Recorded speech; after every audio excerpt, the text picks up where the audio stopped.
I am 92 years old. My hands shake when I pour my morning tea. My eyes have grown dim. The mirror on my bedroom wall shows me a stranger, a hollowed-out version of the young man who once believed the world was full of people he could lean on. I have buried 2 wives. I have buried 4 of my closest friends. I have watched my children grow into people I sometimes do not recognize. I have sat alone on more Sunday afternoons than I care to count, listening to the silence of a house that was once loud with life. And in that silence, I have had nothing to do but think. For 9 decades, I have thought about what I got right. I have thought far more often about what I got terribly wrong. And there is one mistake, one colossal, soul-crushing mistake that towers above all the others like a dark mountain over a plain. I trusted too much, not in God, not in fate, not in the universe. I trusted in people, specific, named, breathing, laughing, crying people who sat at my table and told me they loved me, and many of them did love me. That is the cruelest part of this story. The ones who cost me the most, the ones who quietly, lovingly, absolutely redirected the course of my life into shallower waters, were the ones who loved me the most sincerely. This is the warning I want to give you today. If you are young, if you are sitting somewhere reading this with a chest full of dreams and a head full of questions, please stop whatever you are doing and listen to an old man who has nothing left to lose by telling you the truth, the lie that feels like love. When you are in your 20s, you are drowning and you do not even know it. The world opens up in front of you, vast, loud, and utterly overwhelming. There are choices everywhere. There are paths branching off in 1,000 directions. There are voices coming from every corner telling you which way to turn, which door to open, which dream to follow, and which one to quietly fold up and put away. And in the middle of all that chaos, you do what every human being instinctively does. You look for an anchor. You turn to the people who raised you, the people who know your middle name and your childhood fears and the sound of your laugh. You turn to your parents, your siblings, your oldest friends, and you think, because it seems so reasonable, because it seems so obvious, that their love for you means they know what is best for you. This is the great lie. This is the beautiful, suffocating, life-altering lie that nobody warns you about because everyone around you believes it just as deeply as you do. Love does not equal wisdom. Let me say that again, slowly, because I need you to feel it settle into your bones. Love does not equal wisdom. Your mother can love you with every breath in her body and still be completely, catastrophically wrong about who you should marry. Your father can sacrifice everything for you, work his hands raw for you, cry over your photograph at night, and still be the single greatest obstacle standing between you and your actual destiny. It is not because they are bad people. It is not because they wish you harm. It is because they are looking at you through a lens so thick with their own history, their own wounds, their own unlived lives, that they cannot see you clearly at all. They see a reflection. When your father warns you away from risk, he is not warning you. He is warning the frightened version of himself that never found the courage to jump. When your mother pushes you toward security, she is not thinking about your peace. She is thinking about her own terror, the terror she has carried since before you were born, the terror that shaped her entire life, and that she is now, with all the love in the world, trying to pass on to you like an heirloom. I know this because I did it to my own children. I sat across from my son when he was 24 years old, fire in his eyes, telling me he wanted to leave his stable government job and start a business, and I felt something tighten in my chest, not for him, for me. for the version of me that had always wanted to do exactly that and never did. I told him it was too risky. I told him the economy was uncertain. I told him he had a good thing and he would be foolish to throw it away. He listened to me. He stayed at that job for 11 years, and when I see him now, the flatness behind his eyes, the careful, measured way he talks about his life, I know exactly what I cost him. I loved him, and I clipped his wings and called it protection. The architecture of a well-meaning prison. Here is how it works.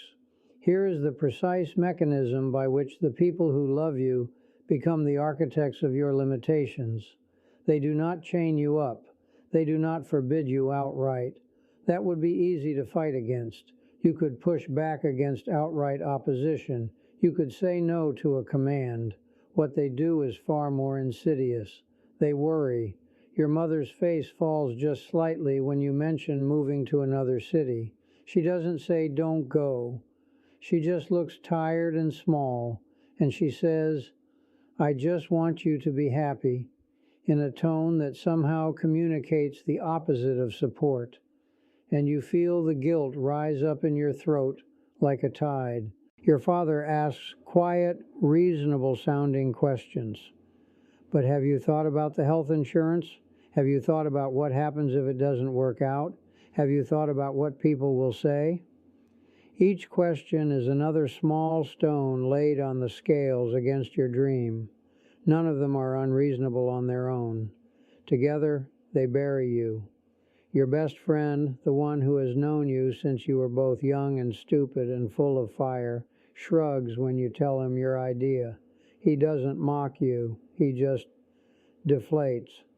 "Yeah, man, that could be cool," he says in a voice that clearly means he doesn't believe it. And somehow his quiet skepticism lands harder than a direct attack would. This is the architecture of the well-meaning prison. No bars, no locks, just the accumulated weight of other people's fears pressing down on you, day after day, year after year, until your dreams get smaller and your life gets safer, and you wake up one morning at 50 years old wondering what happened to the person you used to be. I lived in that prison for decades before I understood what it was. I want to hand you the key now, while you still have time to use it. The moment the mirror shattered. I was in my mid-50s when I first began to understand the truth I am telling you today. I had spent 30 years building a life that looked, from the outside, like a success. I had a steady career, a house in a decent neighborhood, a respectable reputation in my community. People nodded at me with approval when I walked into a room, and inside I felt almost nothing, not unhappy exactly, not suffering in any dramatic, visible way, just empty, like a house where all the furniture is arranged perfectly, but nobody actually lives there. I had done everything right. I had followed every piece of advice my family had given me. I had chosen safety over fire, approval over authenticity, comfort over truth. And I had ended up in a life that fit me the way a suit fits a mannequin, technically correct, completely lifeless. It was during this period that my oldest and closest friend, a man I had known since we were teenagers, did something that shattered me. We had been partners in a small venture together for several years. Nothing major, a side interest we shared. When things went wrong and fingers started pointing, he stood in a room full of people we both knew and placed the blame squarely on me, not because it was true, because it was convenient for him, because protecting his reputation felt, in that moment, more important than protecting mine. I will never forget standing outside afterward in the cold, staring at the sky, feeling the world rearrange itself around me. Not because of the betrayal itself. Betrayals happen. I had been naive to be surprised by it. What undid me was the realization that accompanied it, the cold, quiet, irrefutable realization that I had been building my entire life on foundations I did not control. My sense of who I was had been constructed almost entirely from the outside in, from my parents' approval, from my wife's respect, from my friends' loyalty, from my community's good opinion. I had outsourced my identity, my worth, my very sense of reality to other people. And one by one, those people were going to let me down, disappoint me, change, leave, die. And when they did, what would be left? That was the day I began to build something different, something that belonged only to me. What the Stoics understood that we have forgotten. There were men thousands of years ago who thought very carefully about exactly this problem. The Stoics understood something about human suffering that we have mostly forgotten in our age of constant connection and social media and the desperate need to be witnessed by other people. They understood that almost everything you can lose has already been taken from you in principle. Your friends can walk away. Your family can die. Your reputation can be destroyed by a single misunderstanding or a single enemy with enough persistence. Your health will fail. Your body will age. Everything you have built can be dismantled by forces entirely outside your control. Everything, that is, except one thing: your own mind, your own judgments, your own values, your own response to whatever the world throws at you. Marcus Aurelius was one of the most powerful men who had ever lived. He commanded the greatest empire on earth. He had more resources, more people, more influence than almost any human being in history.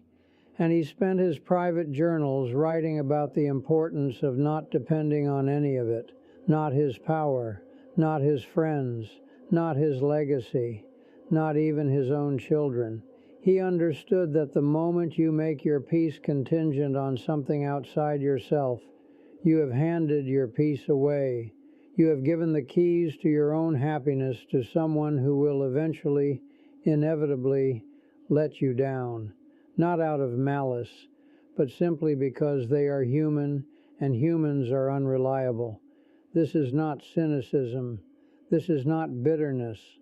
This is the most liberating truth I have ever encountered, and I wish with everything in me that I had understood it at 25 instead of 55. When you stop expecting people to complete you, to guide you, to be your moral compass, something remarkable happens. You stop being afraid of them. You stop needing their approval. You stop shrinking yourself to fit into the shape of their expectations. You become, for the first time in your life, genuinely free. The people who change and the trap of assuming they won't hear is another thing nobody tells you when you are young. The people you love are not the same people they were 5 years ago. They are not the same people they will be 5 years from now.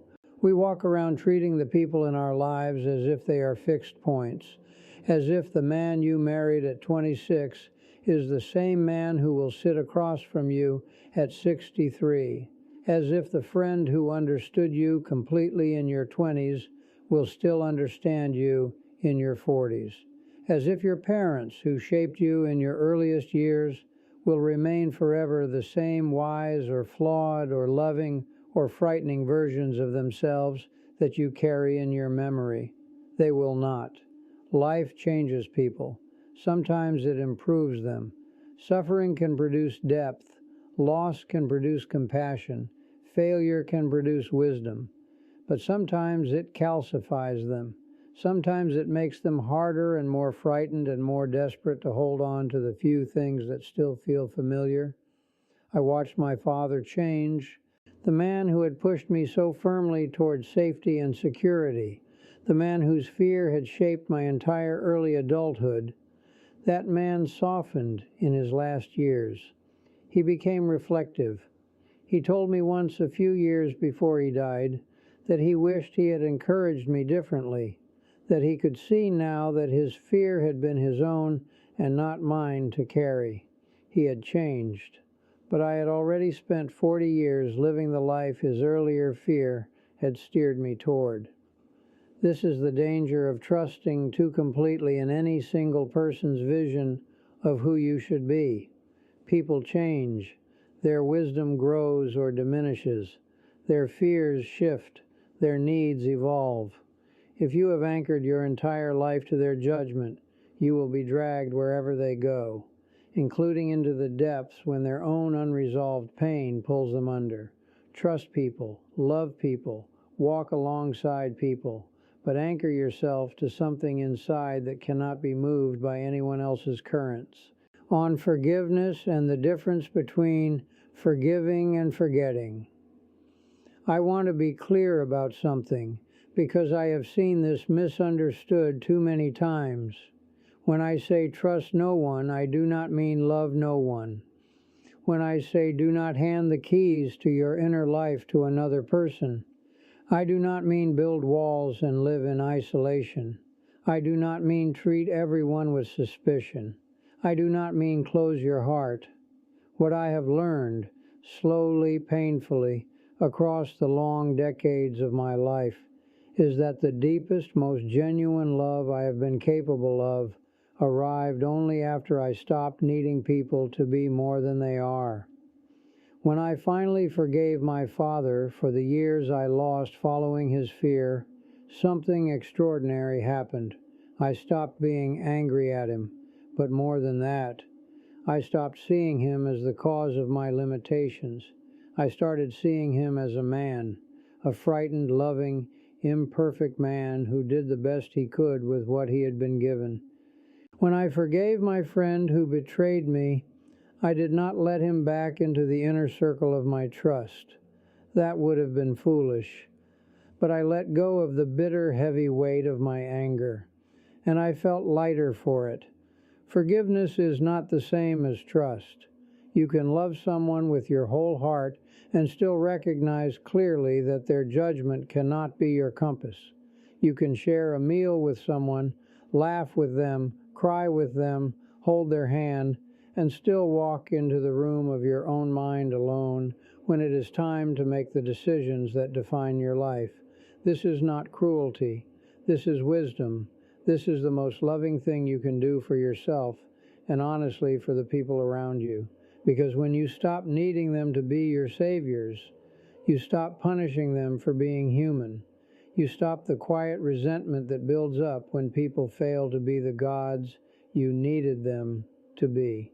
You love them better when you need less from them.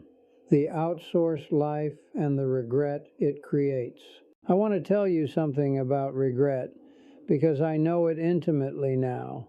Regret is not loud. That is the first thing you need to understand. You expect it to announce itself. You expect it to arrive in a dramatic moment, like a wave crashing over you. But real regret, the deep kind, is quieter than that.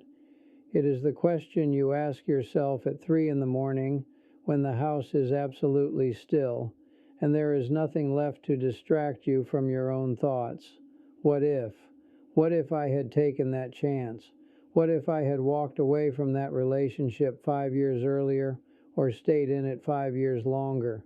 What if I had listened to the voice inside me instead of the chorus outside me? What if I had trusted myself enough to find out who I actually was, rather than spending my whole life becoming who other people needed me to be?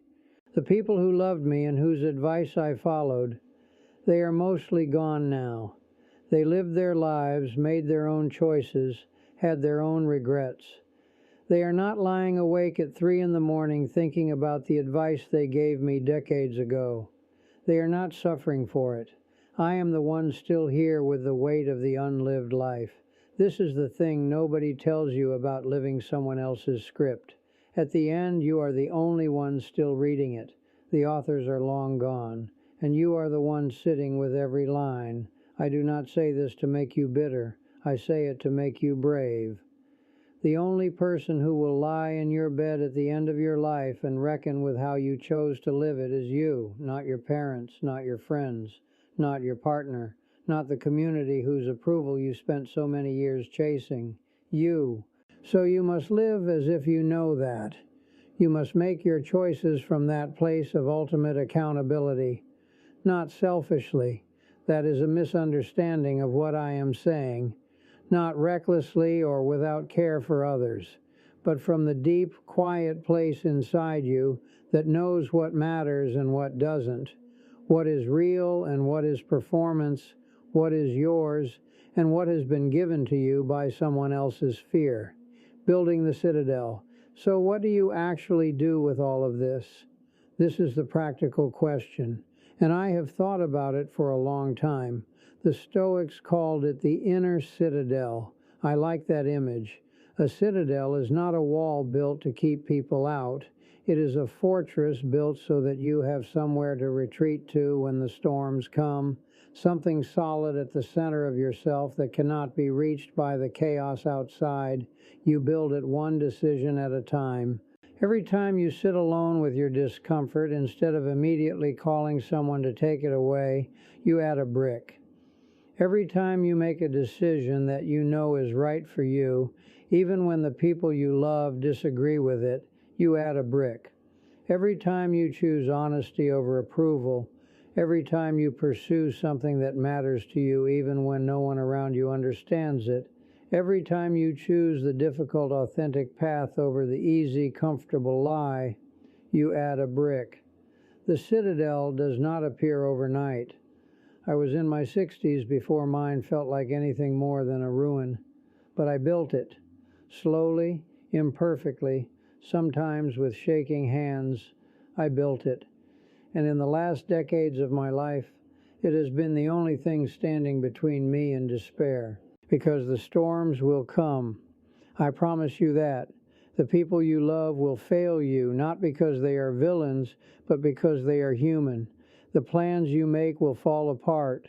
The certainties you hold on to will dissolve. The life you thought you were building will turn into something unrecognizable. If your peace depends on those things staying intact, you will be destroyed. If your peace lives in that inner citadel, if it lives in your own values, your own judgment, your own relationship with yourself, then you will weather whatever comes. Not without pain, not without grief, but without being obliterated. A letter to my younger self. If I could write a letter to the 26-year-old version of myself, the one sitting across from his father, being gently, lovingly redirected away from everything that actually mattered to him, here is what I would say. Listen to him. Love him. Thank him for the sacrifice he made to give you a good life. He worked hard. He was genuinely trying to protect you. His fear was real, and it came from a real place, and it deserves your compassion. And then, when you have thanked him and hugged him and told him you understand, walk out of that room and do the thing you actually came here to do. Your life belongs to you, not to him, not to the family name, not to the neighbor's opinion or the culture's expectations or the generation's idea of what a successful life looks like. To you. You are going to make mistakes. You are going to fail in ways that will terrify you. You are going to have moments when you wonder if you should have listened to the safer advice after all. But they will be your mistakes. They will be your failures. And the person you become in the process of surviving them and learning from them will be real and earned and yours. The alternative, the safe, approved, comfortable alternative, will cost you something you can never get back. It will cost you yourself. Don't let anyone have that. Not even the people who love you most. What I know now, standing at the edge, I am 92 years old. I have watched the sun rise from this window more mornings than I can count. I have felt the specific quality of early morning light in every season, in every decade, through every version of the life I built and rebuilt, and sometimes abandoned, and always had to continue living. I have learned that people are both more fragile and more resilient than you think. I have learned that love is real, but it is not the same as wisdom. and you must never confuse the two. I have learned that the voice inside you, the quiet one, the one that gets drowned out by all the other voices, is usually the most honest one in the room. I have learned that trust is not something you give automatically to the people closest to you. It is something you build carefully over time by watching how people behave in difficult moments. It is something you extend with your eyes open, not your eyes closed. I have learned that forgiveness and trust are two different things, and that you can offer the first generously while guarding the second carefully.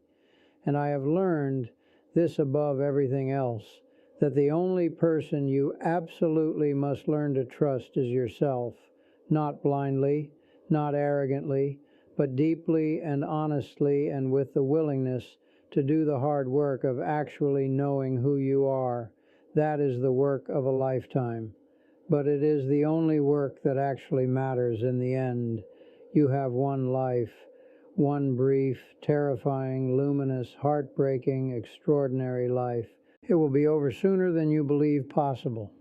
I know this with a certainty that comes only from standing where I am standing now, looking back across the decades at the 1,000 choices that added up to the person I became.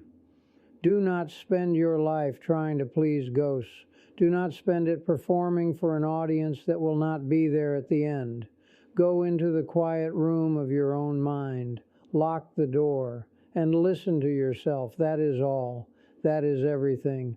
Take care of your mind, young one. It is the only home you will ever truly own. The impediment to action advances action. What stands in the way becomes the way. Marcus Aurelius.